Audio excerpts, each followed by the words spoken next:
Hello friends and welcome to my channel life with পু। চলো আজকে এই স্যান্ডউইচটা বানাতে বানাতে তোমাদের সাথে আমার একটা ব্যাড এক্সপিরিয়েন্সের কথা শেয়ার করি।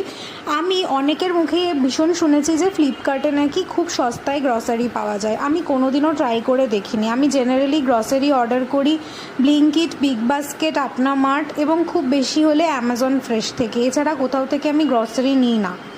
কিন্তু আর জামা কাপড় বলো বা কোনো কিছু জিনিস বলো, আমি জীবনে কখনো ফ্লিপকার্ট থেকে অর্ডার করি না, কারণ ফ্লিপকার্টটা আমার একদমই চিপ লাগে এবং একদম ভরসাযোগ্য লাগে না। তো ফ্লিপকার্ট থেকে কোনো দিন, আর আমি অনলাইন জামা কাপড় কোনো দিনও অর্ডার সেরকমভাবে করি না, খুবই কম, সেটা হলেও মিন্ত্রা থেকে করি। আর না হলে আমি অফলাইন অলওয়েজ ব্র্যান্ডেড যে জামা কাপড়গুলো পাওয়া যায়, ট্রেন্ডস, প্যান্টালুনস, এছাড়া ব্র্যান্ডেড শপগুলো থেকেই আমি জেনারেলি করি। কিন্তু এইবারে আমি সবার কথা শুনে ভাবলাম একবার ট্রাই করে দেখা যাক এটাও। তো ট্রাই না করলে আর কি করে শিখবো, তাই না? তো ভাবলাম ট্রাই করে দেখি। তো তারপর আমি ফ্লিপকার্ট থেকে কিছু গ্রসারি প্রোডাক্ট অর্ডার করে দিই এবং সেই সমস্ত গ্রসারি প্রোডাক্টগুলো সত্যি বলছি বন্ধুরা 14 দিন পরও আমার কাছে আসেনি।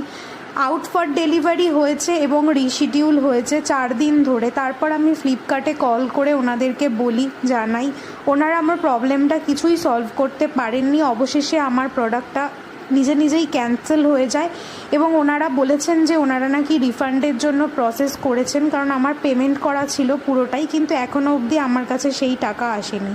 তাই আমি তোমাদের সবাইকে একটু অ্যালার্ট করে দিলাম যে ফ্লিপকার্ট থেকে গ্রসারি অর্ডার করার আগে বা যে কোনো জিনিস অর্ডার করার আগে প্লিজ একটু দুবার ভাববে। অন্যান্য অনেক প্ল্যাটফর্ম আছে, সেই জায়গাগুলো থেকে অর্ডার করতে পারো।